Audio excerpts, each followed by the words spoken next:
Polícia Federal vai indiciar 1.200 pessoas que participaram das depredações em Brasília no domingo. Governador do Distrito Federal, Ibanez Rocha, é afastado do cargo por 90 dias. A segunda-feira foi de limpeza depois de um domingo inteiro de quebra-quebra. Presidente Lula passa o dia em reuniões para discutir providências. Ex-presidente Jair Bolsonaro é internado em hospital nos Estados Unidos. Destruição causada pelas chuvas não para e mais uma vítima é encontrada em Minas Gerais. Novos ataques da Rússia provocam mortes e destruição. Jogadores e ex-atletas participam do velório de Roberto Dinamite, o maior ídolo da história do Vasco. Agora no Jornal das 22.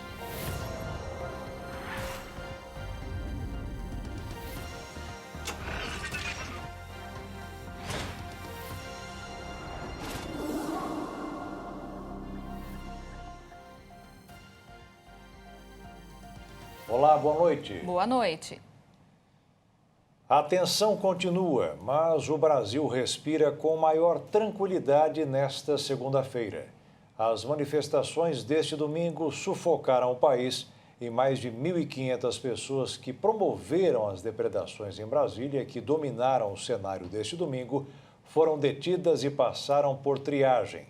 200 foram em flagrante. Ao vivo, direto da capital federal, quem dá mais detalhes é a repórter Jaqueline Fonseca. Boa noite, Jaque. Boa noite, Jaqueto, Beatriz e a todos que acompanham o Jornal das 22. Segunda-feira um pouco mais tranquila aqui na capital federal em relação ao que foi visto ontem. Inclusive, agora há pouco, há pouquíssimos minutos, o presidente da República, Luiz Inácio Lula da Silva, saiu aqui do Palácio do Planalto e foi até o Supremo Tribunal Federal, junto com governadores, os presidentes da Câmara, do Senado e a presidente do STF, para verificar os estragos lá no plenário do Supremo Tribunal Federal, que foi o local mais destruído, mais depredado pelos invasores, pelos manifestantes que entraram na sede do Supremo ontem e quebraram tudo. Na saída dessa visita, o ministro Luiz Roberto Barroso disse que as cenas lá dentro do plenário são lamentáveis, entristecedoras. Ele disse, no entanto, que este não é o momento de arremessar pedras, de apontar culpados, e sim de juntar as pedras para reconstruir a democracia.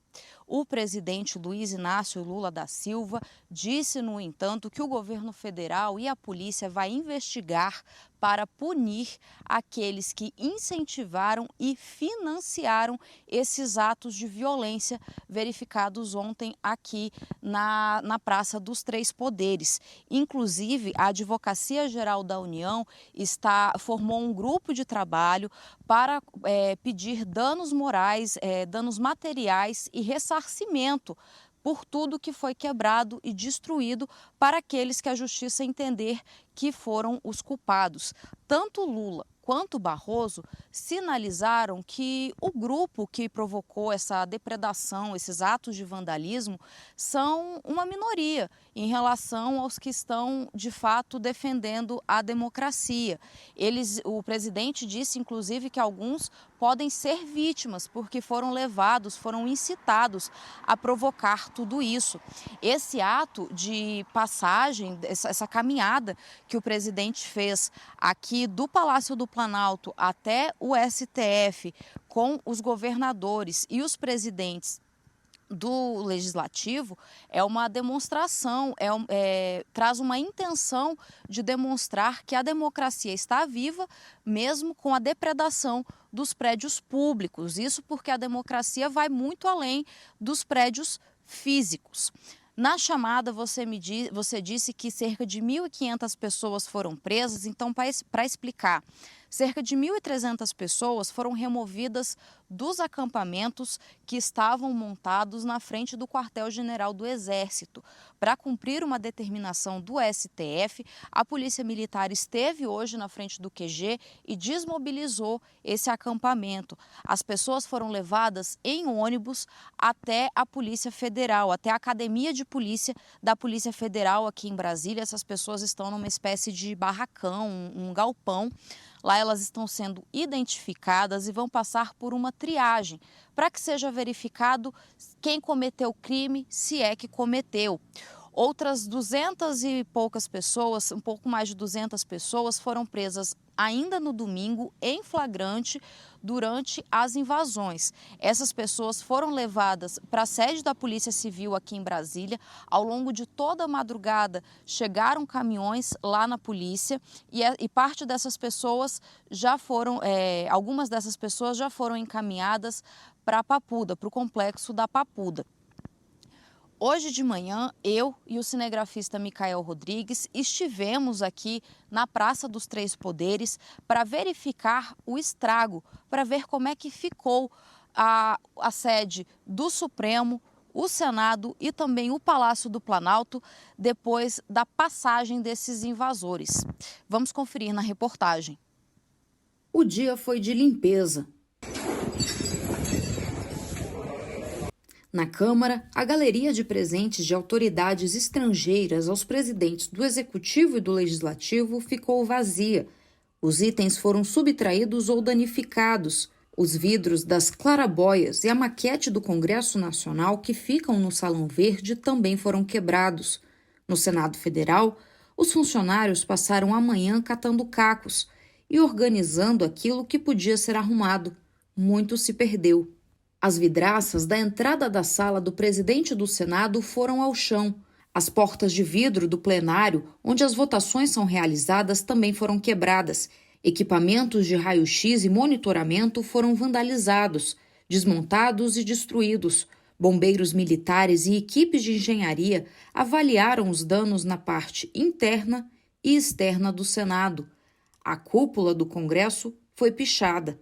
O mesmo aconteceu com a escultura A Justiça, que fica na praça em frente ao Supremo Tribunal Federal, e com as vidraças da Suprema Corte. A Polícia Federal passou a manhã fazendo perícias no local. Nos arredores da Praça dos Três Poderes havia pinos e cápsulas de munição. Os manifestantes invadiram também o Palácio do Planalto, provocaram quebra-quebra por aqui. Também entraram no Gabinete de Segurança Institucional e furtaram armas que estavam guardadas em maletas. Levaram também munições. O ministro da Secretaria de Comunicação Social, Paulo Pimenta, disse que esses manifestantes, esses invasores, tinham informações de onde essas armas estavam guardadas. Eles entraram pelo acesso principal, invadiram o térreo, provocaram muita destruição, quebraram a galeria dos presidentes, onde tem a foto de todos os presidentes que já ocuparam esse cargo ao longo da história do Brasil. Tudo foi danificado, várias obras de arte também. Eles invadiram os gabinetes dos servidores e dos indicados do presidente Lula. Apenas a sala do próprio presidente não foi invadida, segundo a assessoria de comunicação. Além dos danos materiais, vidraças, móveis, cadeiras, mesas, artefatos antigos que foram destruídos, há também a destruição histórica. O acervo da Presidência da República foi danificado. Há objetos centenários presentes de autoridades estrangeiras, obras de arte, um quadro de Di Cavalcanti avaliado em 8 milhões de reais foi rasgado. Uma perícia está sendo feita para detectar tudo que foi perdido, danificado, estragado. Os trabalhadores já estão medindo e colocando as vidraças de volta aqui no lugar. Esse lago que fica na parte central do Palácio do Planalto também está sendo limpo, porque os invasores entraram, subiram a rampa, provocaram um verdadeiro caos na tarde deste domingo. Entre as obras danificadas, um quadro de Di Cavalcanti, avaliada em 8 milhões de reais. O quadro foi rasgado e perfurado com algum tipo de arma branca. A mesa de trabalho, que foi de Juscelino Kubitschek, foi usada como barricada. Um relógio de pêndulo de mais de 200 anos, presente da corte francesa a Dom João VI, também foi quebrado. Segundo o Palácio do Planalto, há apenas 2 relógios como este no mundo. O que está exposto no Palácio de Versalhes tem metade do tamanho do que estava no Planalto. Portanto, não há como quantificar o prejuízo com o estrago deste item. O Instituto do Patrimônio Histórico, IPHAN, emitiu nota lamentando o ocorrido e o dano provocado aos itens e realizou reunião na tarde desta segunda-feira com a ministra da Cultura, Margarete Menezes, para discutir medidas de restabelecimento de todos os prédios e definir as ações de conservação e restauração dos bens protegidos pelo IPHAN. Mais de 200 pessoas foram presas em flagrante ainda na noite de domingo por participar dos atos que culminaram na depredação do patrimônio material e histórico de Brasília. Presidente Lula passou o dia em reuniões para acertar os próximos passos do governo depois do caos de ontem. Voltamos ao vivo de Brasília com a repórter Jaqueline Fonseca. Boa noite de novo. Pela manhã, o presidente Lula se reuniu com a presidente do STF e o presidente da Câmara e do Senado para discutir quais serão os caminhos para penalizar os responsáveis pelas ações de ontem e também para impedir que novos atos como este voltem a acontecer.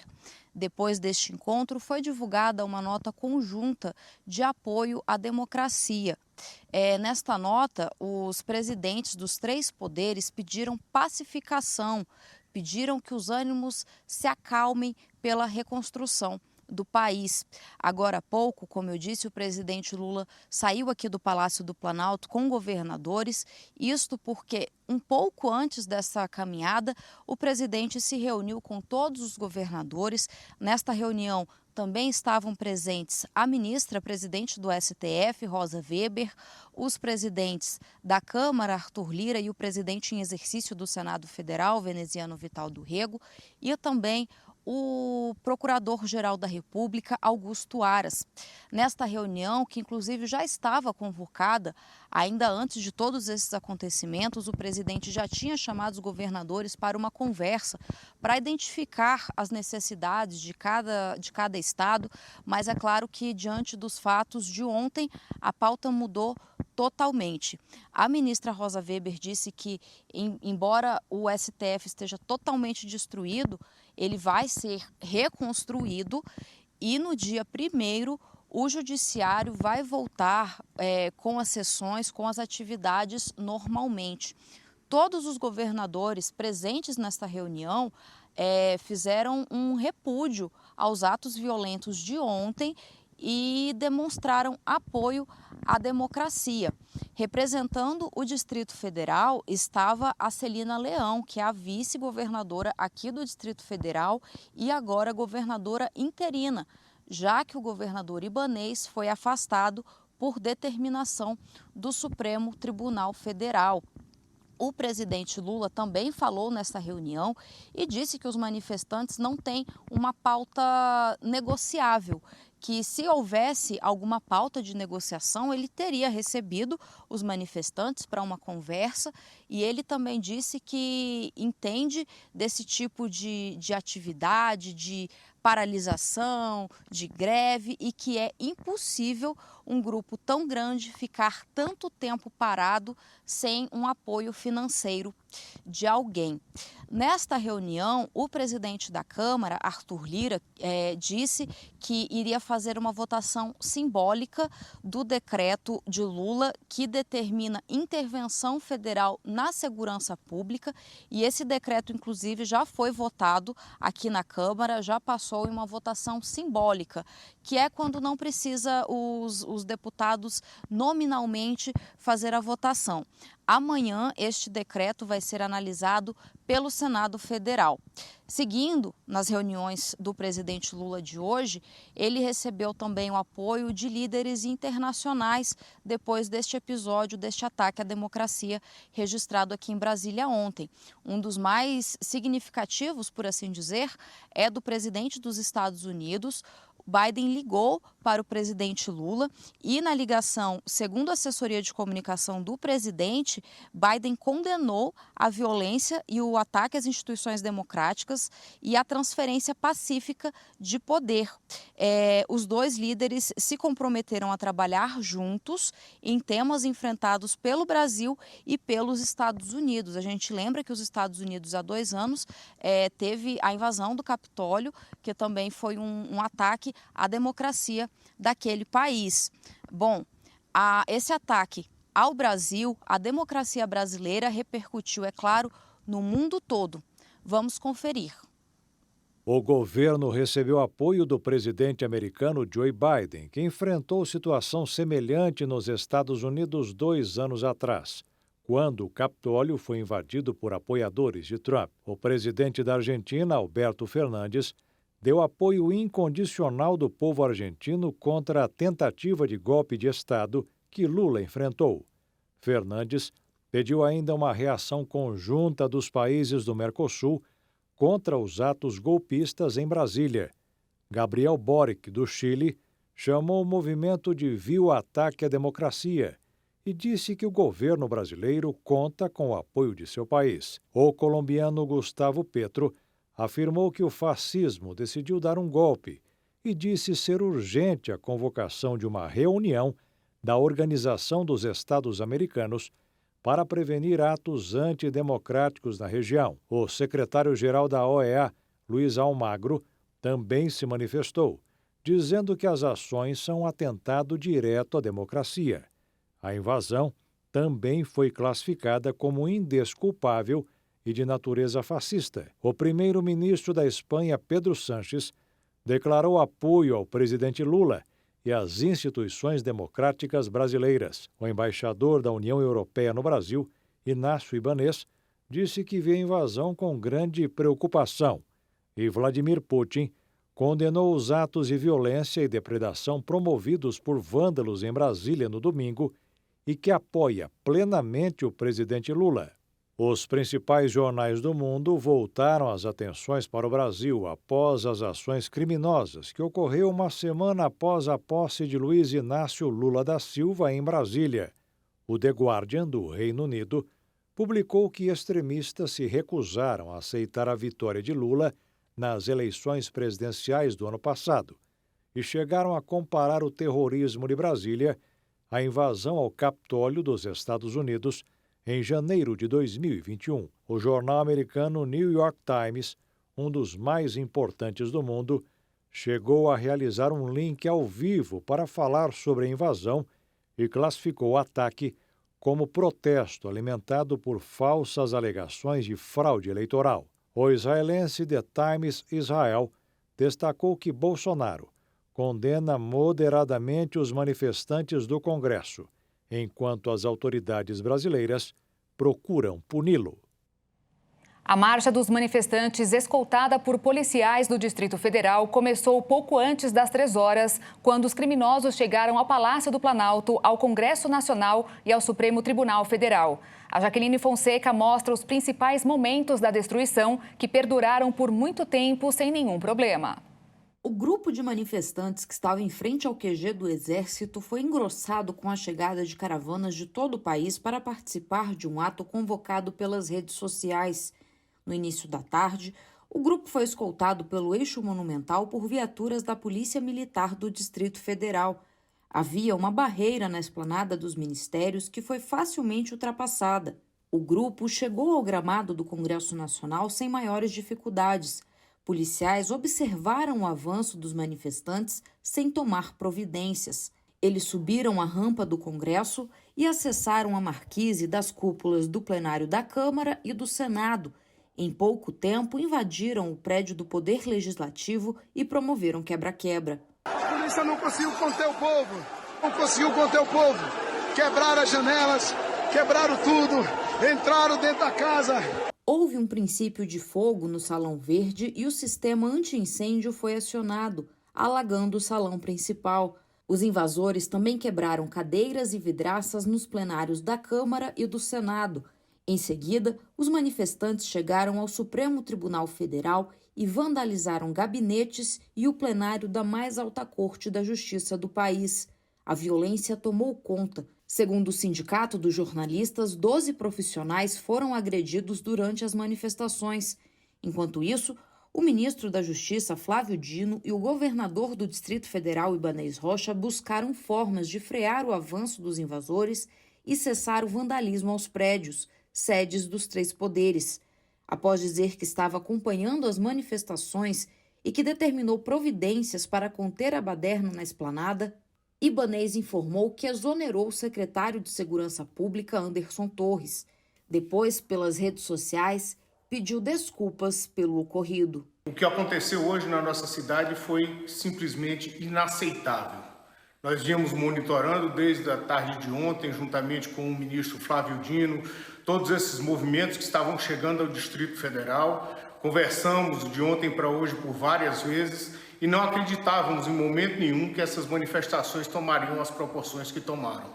São verdadeiros vândalos, verdadeiros terroristas que terão de mim todo o efetivo combate para que sejam punidos. O delegado Anderson Torres, secretário de Segurança do DF e que foi ministro da Justiça de Bolsonaro, não estava no Brasil e, pelas redes sociais, informou que havia determinado o máximo efetivo da Polícia Civil e Militar e que criminosos seriam punidos. Minutos depois, ele foi afastado do cargo e a Advocacia Geral da União pediu a prisão do secretário de Segurança Pública. Enquanto isso, o presidente Lula, que estava em Araraquara para analisar os danos provocados pelas chuvas no interior de São Paulo, decretou intervenção federal na segurança pública do DF e colocou como interventor o secretário do Ministério da Justiça, Ricardo Garcia Capelli. Após mais de 2 horas de vandalismo, a ação da Polícia Militar passou a ser mais efetiva e até os militares foram agredidos. Esse policial foi derrubado do cavalo a pauladas. Por volta das 8 da noite, todos os prédios invadidos foram desocupados e cerca de 200 pessoas foram presas em flagrante. Nesta segunda-feira, o Ministério Público Federal determinou a apuração da conduta dos policiais militares que atuaram no domingo. O MPF quer saber se houve omissão do alto comando da PM para facilitar a entrada dos manifestantes nos prédios sede dos três poderes. Ao longo do dia, um grande efetivo de militares de outros estados foram enviados a Brasília para reforçar a segurança. Apenas dos estados do Nordeste foram mais de 300 homens. A esplanada dos ministérios foi fechada pela Polícia Militar do Distrito Federal. E cumprindo decisão do STF, nesta segunda-feira, o acampamento que estava montado em frente ao QG do Exército foi desmontado e cerca de 1.200 pessoas foram levadas para a Academia de Polícia Federal para serem identificadas e passar por triagem. Estas cenas que mostram os policiais do Distrito Federal acompanhando o quebra-quebra resultaram em 2 ações principais. Uma delas já foi noticiada agora há pouco pela Jaqueline, que é a intervenção na segurança pública, já que o secretário Anderson Torres, que está em férias na Flórida, depois de tomar posse no começo do mês. E o afastamento do governador Ibanez Rocha pelo período de 3 meses. Mais detalhes dessa história, do que está sendo feito daqui para frente. Jaqueline Fonseca explica. Isso mesmo, Jaqueto. O governador do Distrito Federal, Ibanez Rocha, foi afastado ainda ontem, na verdade, durante a madrugada de hoje, por volta de 00:30, por decisão do ministro Alexandre de Moraes. O pedido de afastamento de Ibanez, que foi reeleito aqui no Distrito Federal, ele é do MDB, esse pedido de afastamento foi feito pela Advocacia Geral da União. O objetivo é justamente conseguir apurar todos esses fatos que levaram à invasão dos prédios dos três poderes com a maior lisura possível, com a maior transparência possível. Na decisão do ministro Alexandre de Moraes, ele considera que diversos e fortíssimos indícios apontam graves falhas na atuação dos órgãos de segurança pública do Distrito Federal, pelos quais o responsável direto é o governador Ibanez Rocha. Logo depois do afastamento, Ibanez publicou nas redes sociais uma nota onde se solidariza com o presidente da República, os presidentes da Câmara e do Senado e também a presidente do STF. Ele disse que agiu de forma democrática e para proteger não só o patrimônio, mas a honra do Congresso Nacional e também do Supremo. Disse que respeita a decisão do ministro Alexandre de Moraes, mas reitera a fé na justiça e nas instituições democráticas. Disse ainda que vai aguardar com serenidade a decisão sobre as responsabilidades nos lamentáveis fatos que ocorreram aqui na capital. Na mesma decisão que afasta Ibanez, o ministro Alexandre de Moraes informa que a responsabilidade de Anderson Torres, secretário de Segurança Pública, que foi secretário de Segurança Pública do Distrito Federal, afinal foi exonerado ainda ontem à tarde pelo governador, a responsabilidade de Anderson Torres, que foi secretário de Segurança Pública e foi ministro da Justiça de Jair Bolsonaro, vai ser apurada em separado, em um outro processo. Logo depois de todo esse caos, esse ambiente caótico que virou Brasília, o presidente Lula decretou intervenção federal na justiça, na área de segurança, melhor dizendo, aqui do Distrito Federal. Esse decreto precisou ser analisado pelo Legislativo. A votação desse texto ocorreu agora há pouco na Câmara dos Deputados e uma sessão está marcada para amanhã para o Senado analisar também esse texto.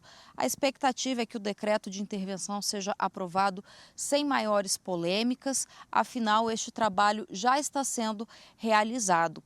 Aqui em Brasília, a gente segue acompanhando todos os desdobramentos deste episódio lamentável na nossa história e eu volto com vocês aí no estúdio. Beatriz. Jaqueline, obrigada pelas suas informações. Qualquer novidade, nós voltamos com você. O ex-presidente Jair Bolsonaro foi internado hoje com fortes dores abdominais em um hospital nos Estados Unidos. A internação vem depois dos violentos atos antidemocráticos em Brasília, que resultaram na invasão e depredação do Congresso, Palácio do Planalto e Supremo Tribunal Federal. Bolsonaro, que deixou o Brasil no final de dezembro e não entregou a faixa presidencial para Luiz Inácio Lula da Silva, já foi submetido a diversas cirurgias por dores abdominais depois do atentado que sofreu em 2018. Na ocasião, durante um comício de campanha, ele foi esfaqueado na cidade mineira de Juiz de Fora. Em uma de suas últimas publicações no Twitter no domingo, Bolsonaro negou qualquer vínculo com os atos golpistas na capital federal. E veja a seguir, preços de verão sobem quase 37% e deixam o índice oficial de inflação para trás. E a destruição causada pelas chuvas não para e mais uma vítima é encontrada em Minas Gerais.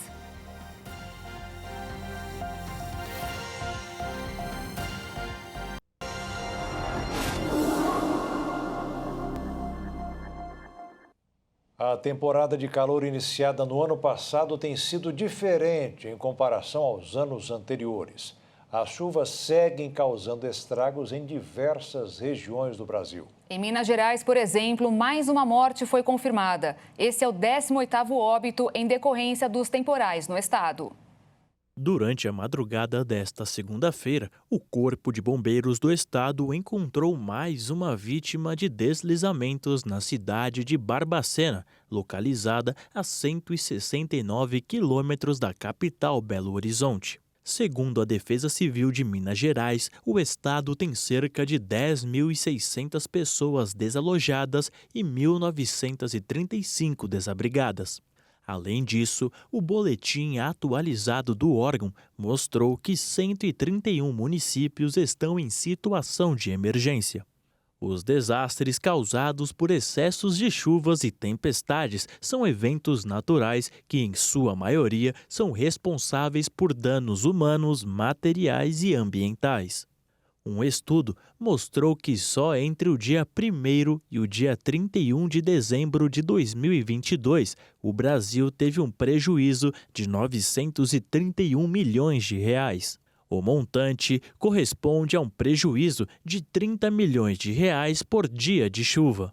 Segundo a Confederação Nacional dos Municípios, se esse valor total fosse convertido para investimentos contra desastres, seria possível a construção de 17 piscinões que evitariam tragédias. O levantamento mostrou ainda que, nesse período de dezembro, esses fenômenos chuvosos provocaram a morte de 33 pessoas. De acordo com a CNM, a única forma de evitar que essas situações ocorram em todos os verões é a prevenção, preparação, reabilitação e a reconstrução de áreas destruídas. O motivo disso é que anualmente se é debatido formas de evitar os desastres em área de risco, mas ações efetivas quase nunca são vistas. 2023 mal começou e os acumulados de chuvas já estão próximos dos esperados do mês em vários pontos do Brasil, e essa semana que se inicia pretende ser como a semana que se encerrou há pouco. Na região norte, Rondônia, grande parte do Amazonas e do Pará e também em áreas do Tocantins, a chuva vem de forma de pancadas bem distribuídas e com até forte intensidade. No Nordeste, as massas de ar contribuirão para o aumento da chuva no litoral norte. Já na região central, em Goiás, no Distrito Federal e no leste e norte do Mato Grosso, a chuva também poderá ser bastante expressiva. No Mato Grosso do Sul, fará muito calor e choverá pontualmente em algumas localidades. No Sudeste, há previsões de chuva contínua. A maior concentração da chuva acontece no norte de São Paulo, no estado do Rio de Janeiro, em Minas Gerais, em especial na parte sul do estado e no Espírito Santo. Na região sul, o tempo fica estável, seco e quente, principalmente no interior do Rio Grande do Sul. E entre tantos problemas que o país tem vivido, uma outra situação preocupa o brasileiro, a inflação de verão. E esse aumento, que parece ser pouco aos olhos do mercado, para o consumidor, uma simples fruta já se torna inviável de comprar. Conforme o IBGE, em 12 meses, ou seja, até novembro de 2022, o Índice Geral de Preços acumulou alta de 5,90% no país. Ao entrar no verão, os bens e serviços que compõem o IPCA e que são associados a essa estação sofreram aumento significativo em seus preços. 32 itens, do total de 36, sofreram ajustes. A maior alta foi a das frutas, 36,83%. Segundo especialistas, os preços desses alimentos avançaram com o efeito do clima adverso em 2022, que reduziu a oferta das mercadorias e com os custos de produção ainda elevados no campo. Dessa forma, antes o que era realidade, hoje já não é mais. Até nas feiras é sentido o preço das frutas, que deixou de ser uma opção alimentar nos últimos meses. Além disso, a época do verão é conhecida pelas férias escolares e pelo aumento nos números de viagens, mas neste período foi mais difícil sair de casa. Isso porque, segundo o IPCA, as passagens aéreas também acumularam alta, além de roupas, hospedagem e alimentação fora de casa. Já na contramão, aparecem 2 itens específicos, o álcool e a gasolina. Ambos os combustíveis acumularam queda de mais de 25%. Os especialistas afirmam que o recuo se deu após o corte de tributos sobre os combustíveis às vésperas das eleições do ano passado. A derrubada de impostos sobre os produtos levou o IPCA para baixo, já que a gasolina tem o maior peso individual no cálculo do índice geral. Sendo assim, por conta do processo inflacionário no Brasil, o Banco Central elevou a taxa básica de juros da economia, a Selic. A medida busca esfriar a demanda por bens e serviços e, consequentemente, conter os preços. Esse ambiente de preço, juros e endividamento das famílias em níveis elevados deve dificultar o consumo ao longo do verão. No mercado financeiro, um dia depois da invasão ao Congresso Nacional, ao Palácio do Planalto e ao Supremo Tribunal Federal em Brasília, o dólar fechou em alta nesta segunda-feira de 0,41%, cotado em R$ 5,25 na venda. E a Bolsa de Valores também fechou em alta de 0,15% aos 109.129 pontos. E o preço do etanol subiu em 22 estados na última semana. Segundo a Agência Nacional do Petróleo, o preço médio nacional passou de R$ 3,87 para R$ 4,01. O principal motivo para a alta foi a baixa do produto no mercado. Como o etanol custa cerca de 80% do valor médio da gasolina, hoje é melhor abastecer com o derivado de petróleo, porque rende mais.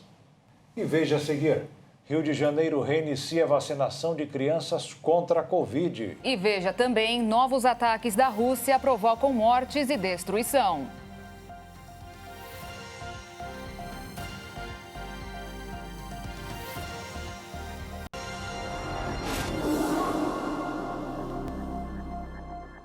A cidade do Rio de Janeiro começou a aplicar hoje a dose de reforço da vacina contra a Covid em crianças de 5 a 11 anos. Até o momento, 64% completaram o esquema básico e ainda há 88.800 crianças nessa faixa etária que não receberam nenhuma dose. De acordo com a Prefeitura, podem receber o reforço aquelas que já tenham tomado a segunda dose há 4 meses ou mais. Na semana passada, a cidade estava sem estoque de vacinas, mas na sequência o Ministério da Saúde enviou 112 mil doses da Pfizer pediátrica à Secretaria Estadual de Saúde. Em Henan, a terceira província mais populosa da China, quase 90% da população foi infectada com a Covid-19.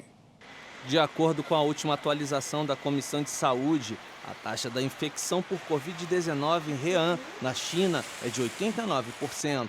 Os números sugerem que dos 99 milhões e 400 mil habitantes, 88 milhões e 500 mil teriam sido infectados pelo coronavírus. A China tem enfrentado um grave aumento do número de casos após a suspensão repentina de sua política de Covid-0. De acordo com especialistas, o número de infecções pode aumentar nos próximos dias, já que um importante feriado local se aproxima e as pessoas devem viajar para diferentes províncias, elevando as taxas de contaminação. Os últimos dados oficiais divulgados pelo país apontaram 120 mil infecções e apenas 30 mortes por Covid desde dezembro. Países do Ocidente temem números maiores, já que a China mudou recentemente sua forma de contabilizar novos casos. A Rússia afirmou nesta segunda-feira que o envio de novos equipamentos de países ocidentais para a Ucrânia deve apenas prolongar o sofrimento do país. Um novo ataque em áreas civis ao norte de Kharkiv deixou mortos e feridos. A afirmação foi feita pelo porta-voz do Kremlin, Dmitry Peskov. Segundo ele, a entrega de veículos blindados e outras armas para a Ucrânia por parte de países da OTAN e da Europa não devem mudar o equilíbrio de poder no conflito, além de prolongar o sofrimento da população no país. Na semana passada, os Estados Unidos haviam anunciado novos pacotes de ajuda militar à Ucrânia, avaliada em mais de 3 bilhões de dólares, incluindo o envio de mais de 50 veículos blindados e de infantaria. A Alemanha e a França também haviam declarado enviar novos equipamentos para o país. Desde o início da invasão, países ocidentais têm apoiado Kiev, fornecendo ajuda financeira e militar. A Rússia tem intensificado os ataques. O presidente ucraniano Volodymyr Zelensky afirmou que o exército tem resistido e repelido ataques nas regiões próximas a Luhansk e Donetsk, mas que os confrontos continuam pesados. Nesta segunda-feira, um novo bombardeio russo causou a morte de pelo menos 2 pessoas em um vilarejo ao norte de Kharkiv. Várias pessoas precisaram ser hospitalizadas, incluindo crianças, e a região ficou completamente destruída. Promotores e investigadores da polícia estão coletando e registrando evidências materiais do local do ataque, como parte de uma investigação de pré-julgamento sobre crimes de guerra. E veja a seguir, pesquisando nas redes, você vai ver que o ar poluído dos grandes centros causa asma em crianças. E ainda, jogadores e ex-atletas participam do velório de Roberto Dinamite, o maior ídolo da história do Vasco.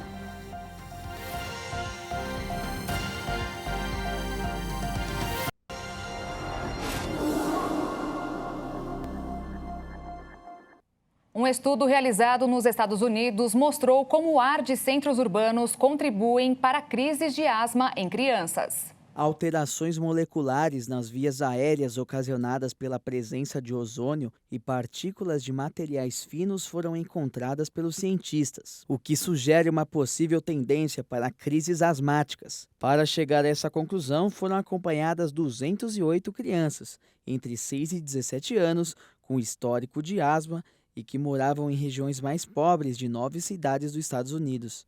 Os pesquisadores ainda fizeram uma contraprova das descobertas em um segundo grupo de 189 pessoas com idades entre 6 e 20 anos, que vivem em áreas de baixa renda de outras 4 cidades norte-americanas. A associação foi feita a partir da comparação entre os relatos de crise dos jovens, o rastreamento diário da qualidade do ar nos lugares onde eles viviam e a constatação que os episódios de asma não eram virais. Os pesquisadores descobriram que os ataques de asma foram causados pela poluição e não por um vírus em quase 30% das crianças, o que significa de 2 a 3 vezes maior do que a proporção observada em crianças que não vivem em áreas urbanas. Segundo os autores, as crises foram mais atenuadas nos lugares com níveis elevados de partículas finais e ozônio no ar. De acordo com a Agência de Proteção Ambiental dos Estados Unidos, o material particulado fino é uma mistura de partículas sólidas e gotículas líquidas encontradas no ar. Especialistas afirmaram que a crise de asma é um quadro clínico no qual as passagens aéreas do pulmão se estreitam, e quando as vias aéreas estão estreitadas, fica difícil respirar. A análise de células nasais obtidas das crianças mostrou ainda que os altos níveis desses poluentes mudaram geneticamente os agentes que causam inflamação das vias aéreas. Os resultados desse estudo podem ajudar nos tratamentos que neutralizam os efeitos nocivos da poluição do ar nas vias aéreas humanas. Foi velado hoje no estádio de São Januário, no Rio de Janeiro, o corpo do ex-jogador e maior ídolo do Vasco, Roberto Dinamite, que faleceu na manhã de ontem em decorrência de um câncer no intestino. O enterro será realizado amanhã em Duque de Caxias. Milhares de fãs, ex-jogadores, personalidades da mídia e torcedores do Vasco compareceram a São Januário para dar o último adeus ao eterno camisa 10 vascaíno. Carlos Roberto de Oliveira, ou simplesmente Roberto Dinamite, marcou história e foi o principal nome do Clube de Regatas Vasco da Gama. Nascido em 13 de abril de 1954 em Duque de Caxias, no Rio de Janeiro, desde muito jovem ele começou a mostrar intimidade com a bola.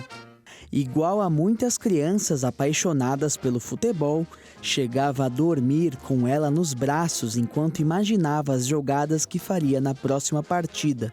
Com apenas 12 anos de idade, ele já era titular do principal clube do seu bairro, o Esporte Clube São Bento, onde se destacava como artilheiro. No ano de 1969, foi convidado a treinar nas categorias de base do Vasco por um olheiro do clube. Um mês depois, já estava jogando na equipe juvenil e em pouco mais de um ano no clube já tinha feito mais de 46 gols. Após um período brilhando nas categorias de base do Vasco, Roberto foi promovido ao elenco principal do Cruz Maltino e no ano de 1971 já era apontado como a mais nova esperança de gols da equipe.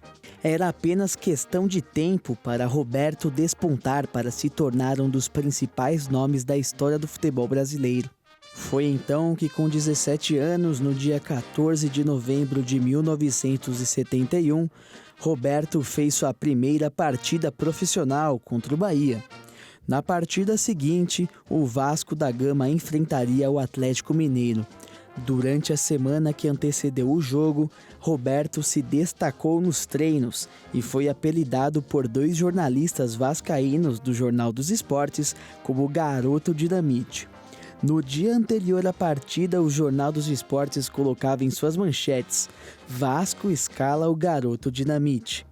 Naquele jogo contra o Galo, Roberto não foi bem e acabou sendo substituído. Mas no jogo seguinte, que aconteceu no dia 25 de novembro, uma quinta-feira, contra o Internacional de Porto Alegre, no Maracanã, Roberto mostrou suas credenciais para o mundo do futebol. No segundo tempo, quando o Vasco já vencia por 1-0, Roberto recebeu a bola, driblou 4 jogadores e chutou no canto esquerdo, marcando seu primeiro gol no time profissional. No dia seguinte, o Jornal dos Esportes estampava em letras garrafais a manchete: Garoto Dinamite explodiu. Foi assim que surgiu Roberto Dinamite. A partir de então, começou sua longa história de amor com a torcida vascaína.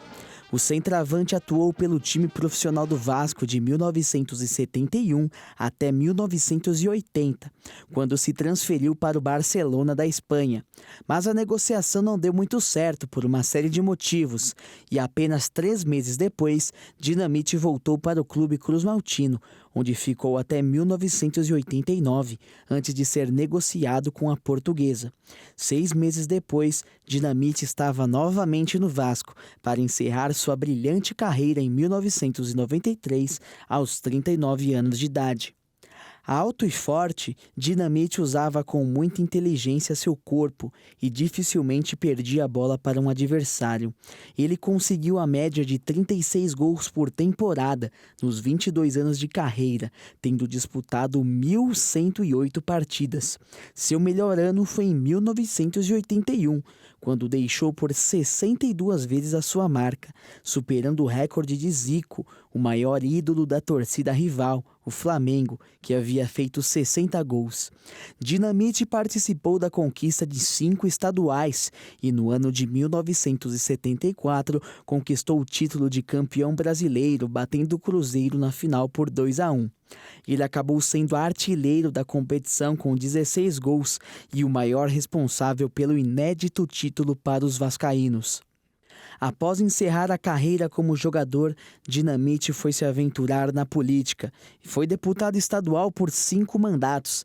Em 1992 foi eleito vereador pelo PSDB do Rio de Janeiro. Já em 1994, o ex-jogador conquistou o cargo de deputado estadual. Dinamite conquistou a reeleição em 1998, 2002, 2006 e 2010. A sequência de reeleições foi interrompida somente em 2014, quando ele não conseguiu vencer as eleições. Dinamite nunca teve mandato federal em Brasília, mas além da atuação no Legislativo Estadual do Rio de Janeiro, ele foi presidente do Vasco da Gama de 2008 até 2014, fazendo oposição a outro dirigente histórico do clube, Eurico Miranda. Mesmo com a saída, ele sempre esteve presente no clube. Em 2021, ganhou uma estátua na sede do clube em São Januário, com mais de R$190 mil de valor arrecadado para a homenagem, que foi reunido em menos de 6 horas entre os torcedores do clube. Roberto Dinamite deixa um legado no esporte brasileiro e números que dificilmente serão superados. Com 708 gols, ele é o maior artilheiro da história do Vasco da Gama e também o maior artilheiro do Campeonato Brasileiro, com 190 gols. Sua presença em campo e sua entrega jamais serão esquecidas por todos os apaixonados por futebol e principalmente por toda a torcida vascaína. Roberto Dinamite, a tua fama assim se fez.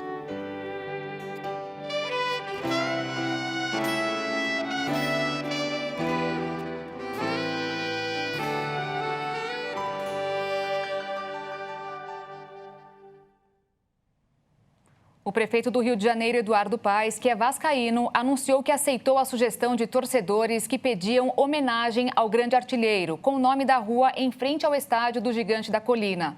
A atual Rua General Almério de Moura, no trecho em frente ao estádio Vasco da Gama, vai passar a se chamar Avenida Roberto Dinamite. E o Jornal das 22 termina aqui. Obrigada pela sua companhia, um ótimo fim de noite, início de semana para você e até amanhã.